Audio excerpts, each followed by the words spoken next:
Hi guys, I am so sorry about that. My internet connection wasn't working so hot. So we're gonna try this again. Give me a second. I'm gonna flip the video one more time. Okay. I hope this is better. Sorry about that, guys. I really didn't have good connection. So I'll go back and introduce the kitties that I have. Oh, I only have, okay, so Vlad. Where are you going, Vlad? I'm in the feature room.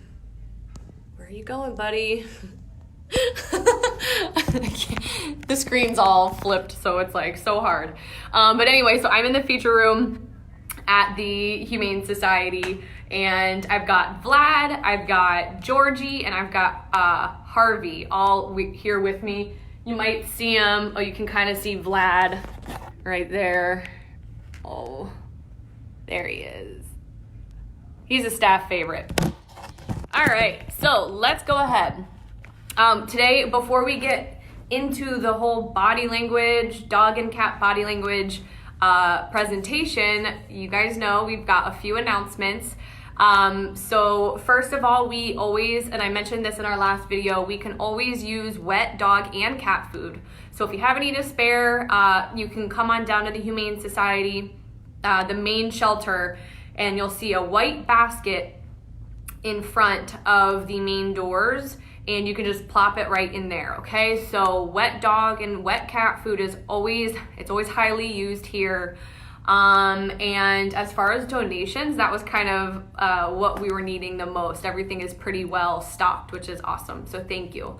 In terms of appointments, we're still doing appointments for you to come and see, to potentially adopt or foster dogs, cats, or critters. We're booked through next Friday, so that's awesome, but I can understand that it's a little like, oh, I want to get in there now, but that is okay. We are just doing what we can to make sure that the community stays safe, okay? We have about 5 cats that are available for either fostering or adoption, or foster to adopt, whatever. There's about 17 dogs, and I think we're all like, our critters have like gone out the door. So I think we've got like 2 guinea pigs that still could use a home or a foster home. So if you are interested in getting involved with either fostering or adopting, go onto our website. If you find an animal that tickles your fancy, call the front desk. The number will be down here in the comments, and you can get on the schedule to come in and meet and greet with your new potential animal or foster. Okay, so hi everybody that's joining in. We're talking about body language, okay? This is one of my favorite topics to talk about because it's so critical. Body language, let's talk. What is body language, okay? Body language is a way that both humans and animals can communicate non-verbally, okay? So when I'm doing this in person and I've got 30 kiddos in front of me, I like to point out their body language because it's like the proof is right there in front of me. Sometimes if I have a kid, and it doesn't ever really happen, but hi Sarah, morning! If I have a kid who is sitting there with his arms crossed, or, she's like, she's got her head back, or, she's just kind of giving me like a type of vibe, I know that maybe she's annoyed, or maybe she's just thinking about other things that she wants to do, or maybe this isn't a topic that she really cares about. On the flip side, if I have a student or a kid that's, sitting forward at his desk and, nodding and participating, that's showing me that he or she is interested, okay? We as humans can do both. We can communicate non-verbally with body language and obviously verbally. So if we have a belly ache, I could just be like, Mom, I got a stomach ache, could you go make me some chicken noodle soup or something? I can talk to my mom. I can talk to whoever. But dogs or cats, they can't verbalize that. So it is so important that we are understanding the body language, okay? Because that is how they communicate. Obviously, yes, dogs Vlad, what are you doing? He was like creeping up on me. Obviously dogs can bark and cats can hiss, and so that is a verbal communication, but they're not talking our same language, so it's really important that we understand. There are millions of dog and cat bites each year, okay? And it's because we don't understand what they're trying to tell us, okay? So let's go ahead and dive in. We are going to be putting these really awesome handouts in the comment section below, okay? So you'll be able to, hi Tracy, good morning. I know I just saw you, but hi. You're gonna be able to print these out, and right now we're just gonna do dogs and cats. But if you have a dog and cats at home, it's something that we do during summer camp too. We do a scavenger hunt. So I give each kiddo a handout and a clipboard, and they go through the shelter and they say, oh, this dog was doing this, and so they kind of write the name, or this dog was doing, hopefully not that, but this dog was doing this, and so they write the name. So your kids can do this at home. After this presentation, once you kind of understand what everything is, really encourage you to print these out and study your animals. It sounds silly maybe, but it's not. That's how we can be better pet owners and just learn how to communicate with our animals, okay? So, talking dog. I'm gonna read that top part. I know it's hard to see, but again, you can print it out. Here we go. Okay. Dogs communicate using body language more than they do vocally. Here's a quick guide to get an idea of what your dog is telling you. Look at the whole dog, face, head, body, and tail to get a more accurate idea of what they're saying, okay? So we're gonna start from the top and work our way to the bottom. So these first two lines, we have fearful, anxious, and stressed. These are all behaviors that dogs can demonstrate. Okay, it says, in all cases, respect the dog's need for space and offer signs of appeasement and peace, okay? So we have a dog right here. Oh, this is so hard, I'm sorry. This dog right here, he kind of has his paw up. You can see his eyes. He is looking really worried, okay? We've got this dog right here who is yawning. Okay. Yawning, we do it as humans. We do it when we first wake up. We do it when we're tired at night. And so do dogs, right? If they wake up from their nap or if they're tired, yeah, they'll yawn. But if they're not, like, say if they're in a dog park and there's a lot of excitement going on and your dog is sitting there and yawning, okay? Your dog's probably not tired in a dog park with 10 other dogs. That's a sign that your dog is stressed. Oh, Vlad, he's about to jump up onto this. Oh no! You just scared me, okay. So if your dog is in a really high energy environment, Vlad's sniffing it. You see his whiskers? That means that your dog is stressed out, okay? Vlad, hi buddy. All right, oops, sorry bud. I'm trying to move it. Okay, now we have this, sniffing, okay? If your dog is, same thing, if your dog's in an environment, and of course there's gonna be smells, but if your dog is in an environment where there's a lot of commotion, and your dog is sniffing just the ground constantly, and you cannot redirect him or her to pick their head up and look at you and, move on. Sniffing is a sign of redirected stress, okay? So they don't know what else to do, so they're just gonna put their nose down, all right? Head turning. All right, so in a dog's mind, if I came up to a dog that I didn't know, if the dog turns his head, more often than not, he's in his mind thinking, okay, well, if I turn my head, I am like, it's gonna be out of sight, out of mind. Hopefully that person isn't there anymore, right? So if a dog turns his head, he's like, oh, please, the next time I look, I really wish you be gone, okay? So a head turn, if I go in to wanna pet a dog and they turn their head, I immediately we all back out. We all back off, we give the dog space, right? Lip licking, same thing. If your dog just got done eating a really delicious treat or his breakfast or dinner, they're gonna lick their lips, right? But if they didn't just eat and they're starting to do a lot of lip licking, that's a sign of fear or stress. This little poochie right here, so you can see his body's smaller, his ears are back, and his eyes, okay, he's showing the whites of his eyes, and we'll talk about that.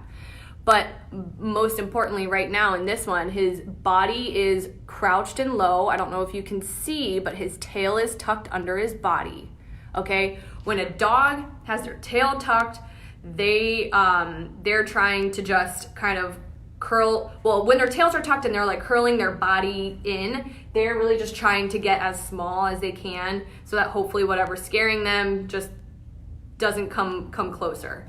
Obviously with the ears back as well, typically, and it depends on the breed because different breeds have different natural states of ears. You know, some breeds have those really high erected ears. Some have the floppy ears. Some dogs get their ears cropped and they don't have any. So it can be challenging to read to read dog ears if they don't have ears. But if you have a few different types of breed with different types of ears, you really got to be able to know their natural state or their scared state, okay? And so in this instance, this dog's ears are really pressed back behind his head, and he is giving that whale eye.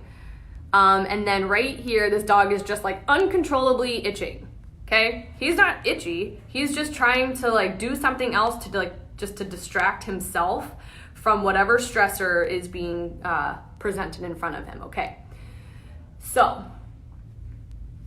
down here, so these are just but these are the fearful, anxious, and stressed symbols that our body language cues that our dogs can get. If we ignore those like 6 or 7 signs, okay? Say if this animal is licking his lip and I'm saying, no, all dogs love me. I can break through with this dog. And I keep pushing and getting closer to this dog, which means I'm not listening to his body language. This next line is what it can develop into. Okay, so we see this one. He is crouched down, his tail's still tucked, his ears are back, but if you look really closely, his hackles are up. So the back of his neck, all those hairs they're up, okay? And you can see he's starting to let out a little snarl. Now we have this dog. He is leaning forward because he is feeling like he needs to kind of dominate the situation. He's, trying to be big and bad, right?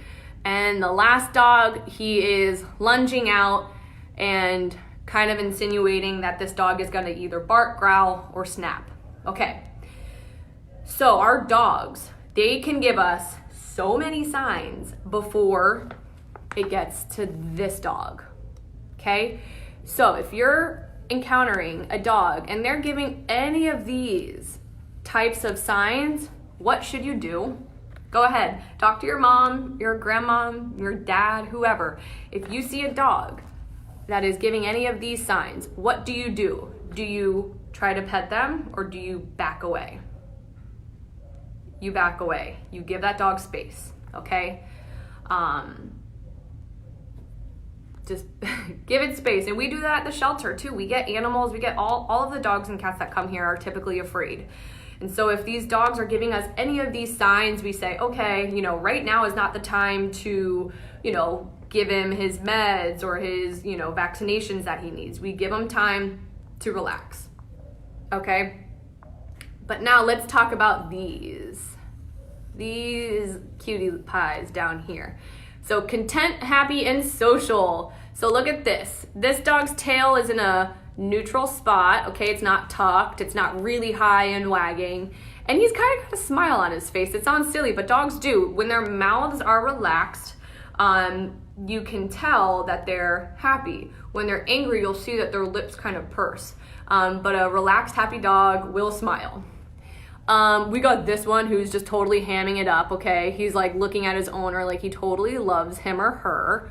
We've got this guy that's giving kisses and a nice high tail waggy wag. This guy right here, does anybody know what this is called? I'll give you a hint. Dogs typically do this when they're playing with each other. So if you know what that's called, go ahead and tell the person next to you. That's called a play bow, okay? So a lot of the times when dogs are romping around and getting exercise with each other in groups, you'll see a dog stop, and then they'll put their paws on the ground and their behinds stick up. And that is a play bow. And that is to communicate to the other dog. The dog's basically saying, hey, I know we're playing, I know we're kind of getting a little rough, but it's all in good fun, okay? So that's what a play bow is and the purpose of it. This little guy, same thing, his tail is wagging, his tongue is out, he just looks happy, right? And now we got this belly, okay? We got a belly, we got a wet noodle of a puppy, all right? So that one can be tricky, and here's why. I'm sure we've all seen dogs that are like, seriously, when I say wet noodle, they're like on their backs and they're like, ugh, right? Does your dog at home do that? My dogs do. So they're completely on their back and their arms are open and their legs are open and they're just like living their best life. So a dog that's doing that, if you know the dog, if it's your dog at home, you can give him a little pet on his belly. But a dog that's laying on his side and kind of giving pretend like this is the leg of a dog. Like if the dog's kind of giving like that little half open, the dog's a little worried. He's kind of like, I think I need to be submitting, right?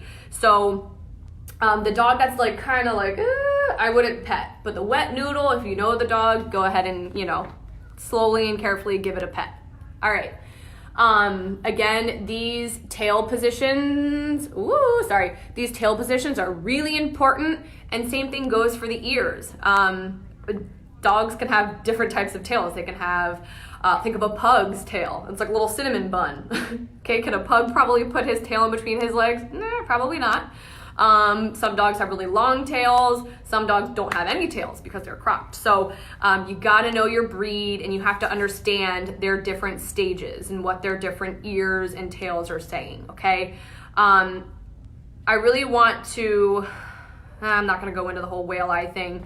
My biggest word of advice is if you're seeing a dog give that whale eye, if you're seeing the whites of a dog's eyes, you really gotta back up, okay?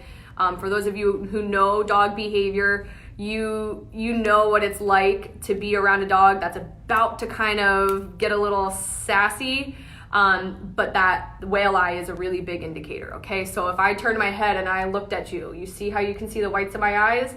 In a dog language, in dog world, that just means, okay, back on up. All right? So to introduce yourself to a dog, we'll quickly talk about that. You never, ever, ever run up to a dog and start patting him on his head, okay? I always tell my kiddos, it's just like the golden rule. Would you like it if I came up to you and just started petting you on your head and, oh yeah, good boy? No, you'd be like, hi, hello, back away, crazy lady, right? So our animals are the same. So our dogs, you always got to ask permission, okay? If they're being walked around the neighborhood or at a park, you always ask permission of the person who is holding the leash. And the reason why you do that is because some dogs just might not like kids, or some dogs, if you're wearing a hat, some dogs might not like the fact that you're wearing a hat or sunglasses. It can kind of freak dogs out. So you got to ask permission first, because that owner might say, oh, hey, not today, okay? And if they say, no, not today, we just have to respect that. But if they say yes, you can. You always make a nice soft hand. So you can do a hand like this or a hand like this.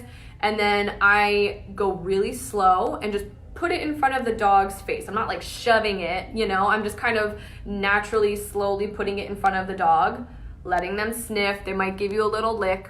And then you pet under the chin, okay? And reason being is because, same thing, if I was to go over the head, they don't know you just yet.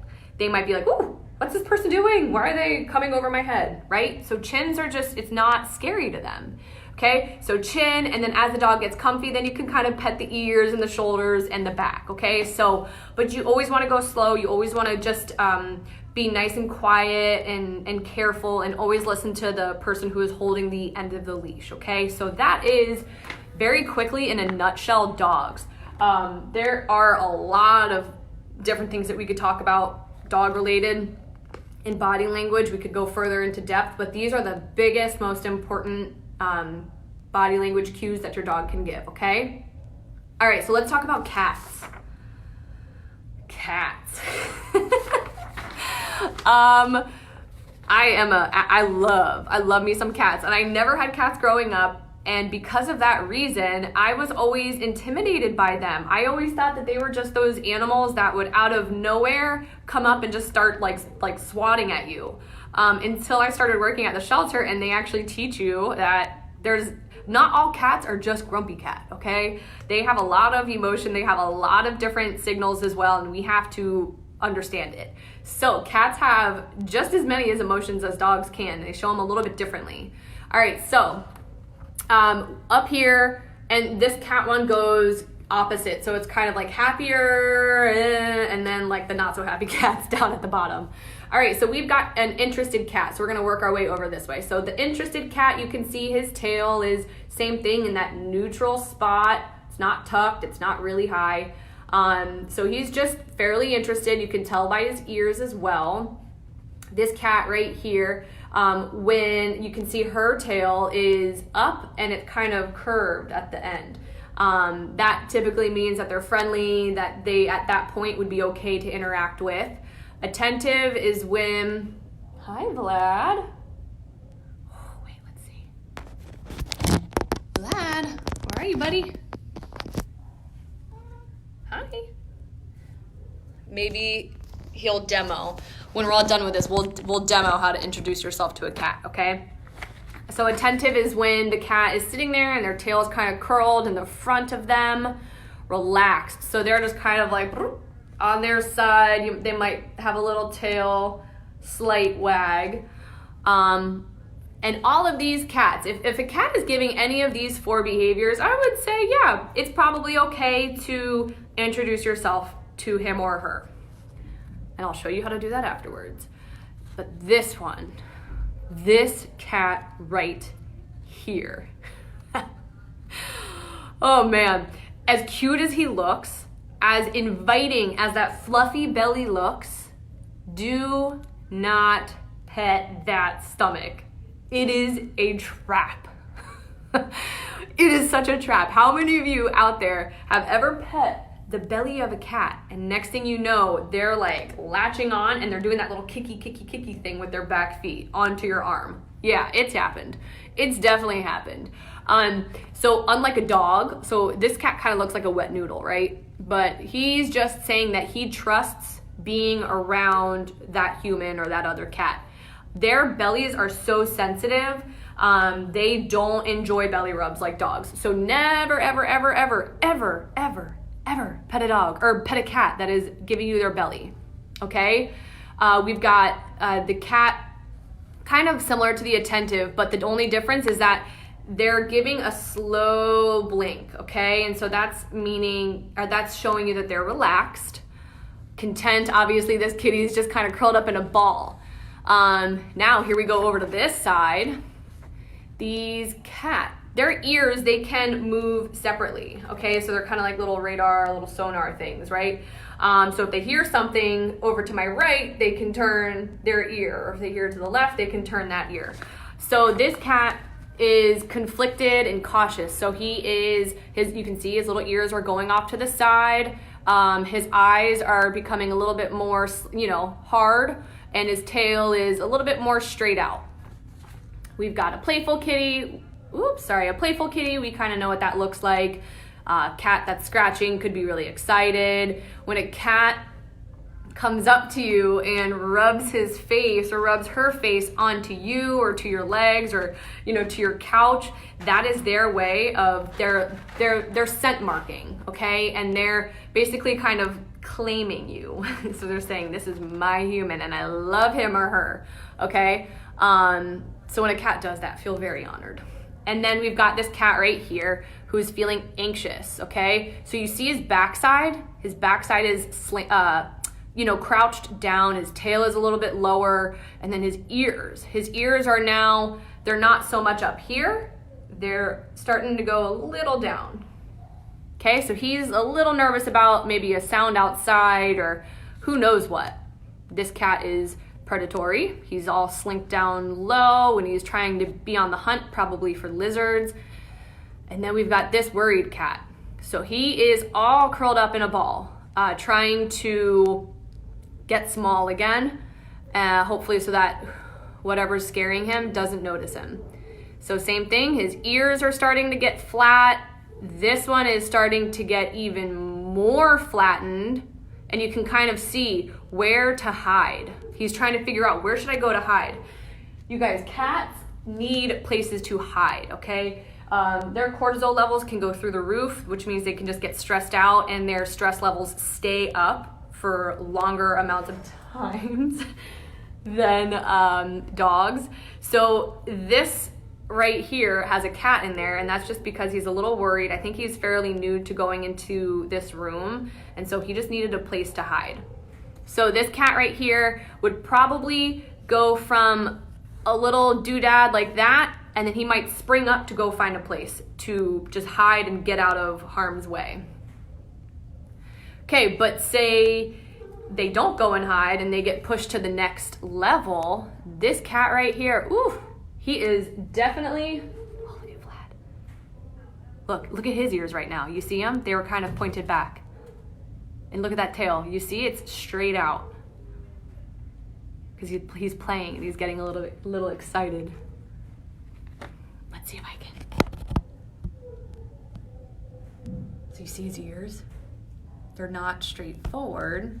They're slanted back. Vlad. Psst, psst, psst, psst. Psst, psst, psst, psst. All right, kind of cool. Just wanted to show you that. See that tail? When they flick their tail quicker, they're either like, he's playful right now, but that can kind of mean that they're a little annoyed, or he's just being funny and sassy and playful. But the tempo of their tail can tell a lot. So, okay. So this cat's hissing, hissing, hissing. Obviously, if we've got so Vlad right now he's being predatory, kind of in a sense of playful, right? I'm not gonna go and interrupt Vlad. I'm not gonna try to cuddle with that cat. He is doing what he knows to do naturally, so I'm gonna let him be, right? Obviously, same thing with this cat. I would never in a million years, and I hope you don't either, try to pick a cat up like that's giving off this, okay? Then we start to move into the cat that's getting terrified, and those are those, that typical Halloween spooky looking cats, and they're doing this to poof themselves up to make them look bigger, okay? They're thinking something along the lines of, okay, well, this thing isn't leaving, it's gonna keep bugging me, so I need to get bigger and pretend like I'm the bigger and stronger opponent, okay? Oh, and there's the irritated. I was just kind of talking about that. You see like the tail is kind of going quicker, quicker, quicker. And then we've got disgusted. They will give like a very funny, like kind of what humans do, like the ugh, they'll let you know if the food that you're giving them is not good enough for them. But no, so cats, like I said, if we've got any of these cats, like this top right here and then these two, I would probably go and pet or try to pet. And so when you're introducing yourself to a cat, you try, you just kind of same thing with the dogs. You go slow, and instead of making a hand, you just kind of make your finger, you just put your pointer finger out. Let's see if Vlad will come over. Come here, Vlad. And so I just stick my finger like this, kind of near his face, and hopefully he'll smell it. Right now he's looking at Deidre. Here, let's see. I'll try to get up. Don't move, Vlad. All right, let's see. All right, you guys can see? So you see what he did? He came up and approached me, okay? Good boy.